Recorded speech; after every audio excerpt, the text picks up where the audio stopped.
وان تعدوا نعمه الله لا تحصوها ان الله لغفور رحيم. ابدأ بقوة بنية جديدة. يعني ايه بنية جديدة؟ ان كان في تقصير في اللي فات دع التقصير فيما مضى. سمي الله صلى على رسول الله. الفصل ده او الكلمتين دول انا من درس النهارده. انت شفت سبحان الخلاق العظيم. انت قاعد دلوقتي يعني ماشي في الشارع او بتذاكر او بتصلي او نايم او قاعد بتستمتع مع عيلتك او مع حد من حبايبك، ركز كده على برجلك وجسمك في كل الحاجات اللي انت خدتها النهارده وغيرهم كتير انت ما تعرفش عنه حاجه. القلب شغال على طول، القلب ده لو وقف لا قدر الله الانسان يموت. الكبد بتاعك عمال يخلصك من السموم بتاعه الادويه والعلاج، وكمان من الحاجات اللي انت عمال تاكلها اللي فيها مواد حافظه وغيرها، وعمال تديله حاجات وهو بيحاول يخلص لك الدنيا. الكليتين عماله تعمل اعاده امتصاص، ده الجسم محتاجه، لا ده محتاجه الميه الكتير دي ما ترجع له شويه، ده محتاج الاملاح المعدنيه رجع له شويه، ده محتاج الجلوكوز عشان الطاقه اديها له شويه، واللي مش محتاجينه في اعاده الامتصاص خرجه مع الحالبين يتجمع في المثانه وبعد كده يخرج جوه جسمك. سبحان الخلاق العظيم. كل دي نعم انت مش حاسس بيها. غيرك لا قدر الله ربنا يشفي ويعافي الجميع بيعمل غسيل كلى كل فتره قصيره، لان الكليه بتاعته ما بتعملش ده، يعني مش شغاله تتنقل الدم من الحاجات دي كلها، فبيعمل تنقيه صناعيه على اجهزه بياخد وقت من عمره ووقت والم ووجع كتير جدا عشان يتعمل صناعي. ده كله طبيعي. طب ده انت لو انت حطيته في كفه ده بكام؟ يعني يسوى ايه؟ يسوى الدنيا كلها. بعيد عن الهزار، لازم تكون انت عارف سبحان الله ان ربنا مغرقك بنعمه، لازم يكون في تدبر لنعم ربنا سبحانه وتعالى. يوم القيامه هيجي واحد يقف قدام ربنا سبحانه وتعالى وصلى وصوم وعمل حاجات كتير كويسه، يعني خلاص يعني يأمل في الجنه وخد باسبابها على قد ما يقدر، وبرضه عنده ذنوب، كلنا عندنا ذنوب، بس يعني عمل اللي عليه كتير قوي، فيقف قدام ربنا سبحانه وتعالى. فربنا سبحانه وتعالى يقول له: عبدي انت هتخش الجنه بفضلي ولا بعدلي؟ يقول له: لا بعدلك يا رب، انت امرتنا بالصلاه وانا صليت، وبالصوم وانا صمت، وبصله الرحم وبالزكاه وبالصدقه وانا عملت كل ده. فربنا يقول له: انت عايز بالعدل؟ يجيبوا هاتوا نعمه البصر بس، نعمه البصر بس، يحطها كده في اعماله في كفه، ونعمه البصر في كفه، تلاقي البصر نزلت غلبت وزنها اتقل من اعماله كلها، فيقول: يا رب بفضلك، لا دخلني الجنه بفضلك. فاحنا جبنا نعمه البصر بس. طب نعمه البصر، نعمه القلب، نعمه الكليتين، نعمه الكبد، بعد انت ما شفتش الحصه دي انا قصدت اختم بيها علشان تعرف ان لو واحد يقول لك مثلا ايه: والله انا ظروفي صعبه، والله انا غيري احسن مني في العيشه، والله انا غيري مش عارف ليه، لا غيرك مين؟ خش كده على المستشفيات وقول لي غيرك.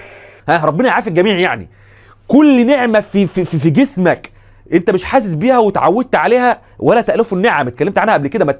ما تألفش النعمه، يعني ما تعودش على النعمه هي موجوده على طول فتحس دي بقت عاديه. لا مش عاديه. اكتر حد بيحس قيمه النعم والعياذ بالله اللي بيفقدها. ما تستناش لا قدر الله ان ربنا يبتليك في نعمه من حياتك دلوقتي عشان تحس بيها، سواء في جسمك ولا في حد انت بتحبه، ولا في رزق داخلك، ولا في بابا وماما، ولا في صحتك، ولا في ذكائك، ولا في امانك، ولا في حاجات كتير جدا. فملخص القصه، حط الايه دي في دماغك، حطها دايما قدام عينيك. ربنا سبحانه وتعالى قال لك اصلا ايه؟ مش عد واحمد ربنا بس، لا، قال لك ده عد، ومهما تعد مش هتحصيها، مش هتعرف تعدها اصلا من كترها، سواء في جسمك داخليا، سواء في حياتك، سواء انه خلقك اصلا. ركز كده معاه، تخيل لحظه كده انت وهي ما جاتش بالك خالص، وانا كنت ممكن ما اكونش موجود. ما هو الكون كله مش واقف على حضرتك ولا واقف على حضرتك، يعني الكون فيه يعني كذا مليار بني ادم. بص كده في الشارع وبص حواليك، سامحني يعني لنا ولا انت اللي هو ايه، لو نقصنا الصبح ربنا يدينا ودينا العمر، الكون مش هيقف يعني ويقول ده فين فلان، ده فين علان، ده فين ماجد، ده فين ابراهيم، لا خالص، الحياه مكمله عادي. ومعنى كده برضو مش انك تفه من نفسك. ربنا خلقك يبقى ليه حكمه في خلقك، ربنا خلقك يبقى ليك لازمه وليك قيمه، ربنا خلقك يبقى وما خلقت الجن والانس الا يعبدون عشان تعبده. ربنا خلقك انت وانتي وانا، واخترنا ان نكون من مخلوقاته عشان نعبده حق عبادته، يبقى اخترنا يبقى ليك قيمه كبيره. ربنا سبحانه وتعالى قال ايه برضو؟ وكل شيء خلقناه بقدر. دي حاجه. الحاجه الثانيه: افحسبتم انما خلقناكم عبثا؟ انت فاكر انك جاي كده مخلوق كده وخلاص؟ لا. ملخص القصه: انت اتخلقت ليك قيمه، بس انا بقول لك بحته ثانيه: سبحان الله، احمد ربنا اصلا انك موجود. طب احمد ربنا اصلا بعد كده انك هداك وهداكي، انك عارف ان في اله وعارف ان في ربنا سبحانه وتعالى وبتعبده. غيرك اصلا والعياذ بالله يعني بيعبد البقر، موجود في دول تانية وسرش بيعبد البقره، وبيعبد تمثال، واللي بيعبد مش عارف ايه، موجودين لحد النهارده. سبحان الخلاق العظيم. فانت احمد ربنا على النعمه دي كمان. نعم كتير بقى. القلب شغال والعينين بتشوف، في ناس فاقده البصر والعياذ بالله، بتسمع كويس، في ناس ما عندهاش، الى اخره. جسمك بيخلصك من السموم والفضلات وحاجات كتير جدا يعني في حياتك او في جوه جسمك. فركز بالله عليك في نعم ربنا عليك، واشكر ربنا سبحانه وتعالى، بدل ما تكون عبد يعني غافل، خليك عبد شكور ينجيك ويكرمك في الدنيا والاخره. حبيب قلبي، الموضوع محتاج منك حاجتين. اولا قرب الى الله سبحانه وتعالى، قرب لربنا شويه عشان ما تحسش بالخوف. عدم الطمأنينة اللي الناس فيه ده يا جماعه، لان الناس صدقني في كتير من الاوقات بعيده عن ربنا، مش مقربه، وطول ما انت بعيد هتظل خايف. دي حاجه. الحاجه رقم 2، طول ما انت قريب من ربنا يا راجل يا طيب، ربنا سبحانه وتعالى اساله العون هيعينك. اقف بباب ربنا والجا اليه، هتلاقي ربنا سبحانه وتعالى بيساعدك. كفايه بس شعور الاطمئنان بقربك لربنا، ان ربنا سبحانه وتعالى قريب منك. ده ربنا قال كده: واذا سالك عبادي عني فاني قريب اجيب دعوه الداعي اذا دعان. فانت عايز ايه تاني؟ فخد بالك من الحته دي، لان انا شايف كتير من الطلبه بدات كده، بص، تحس ان الخطى مش خطى واثقه. وانا ما بحبش ان السلوك ده يظهر في طلابي، بالعكس احنا خطانا باذن الله تعالى خطى واثقه. بدانا شغل جديد، ابدا بكل قوه. بالعكس ده انا مع بدايه كل باب يا راجل يا طيب، فاكر انت الجمله الشهيره: ابدا بقوه بنيه جديده. يعني ايه بنيه جديده؟ ان كان في تقصير في اللي فات، دع التقصير فيما مضى.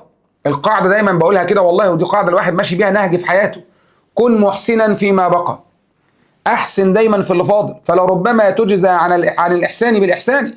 يا راجل يا طيب، ده ان الرجل حتى في امور الاخره، ان الرجل لا يعمل بعمل اهل النار، عايش طول حياته بيعمل عمل اهل النار، فيسبق عليه القول، خلاص بقى قربت المنيه تجيله، فيعمل بعمل اهل الجنه فيدخل الجنه. تخيل، خلاص طول عمره كان عايش بيعمل عمل اهل النار، فجي على ايامه الاخيره فربنا سبحانه وتعالى اراد له النجاه، فخلاه يعمل عمل اهل الجنه فدخل الجنه. فانت وانت بتشتغل مفيش حاجه اسمها انا محبط، لا يا جماعه. مش هنفضل كل شويه نقول الكلام ده والناس تقول لي طب انا بشتغل انا بعمل ايه؟ وقلت لك اكتر من مره، حتى لو انت كان عندك تقصير في اللي فات وبدات الحمد لله ربنا اكرمك ومن عليك بالهدايه والثبات والصحبه الصالحه اللي تعينك على العمل الصالح، وجيت حسيت نفسك بتقع او حسيت ان لسه مفيش نتيجه، اوعى تتعجل الحصاد. بتزرع النهارده وعايز تحصد بكره، لا لا لا، مفيش كده. انا هفضل ازرع ازرع ازرع ازرع ازرع، وان شاء الله ربنا سبحانه وتعالى لن يضيع هذا التعب.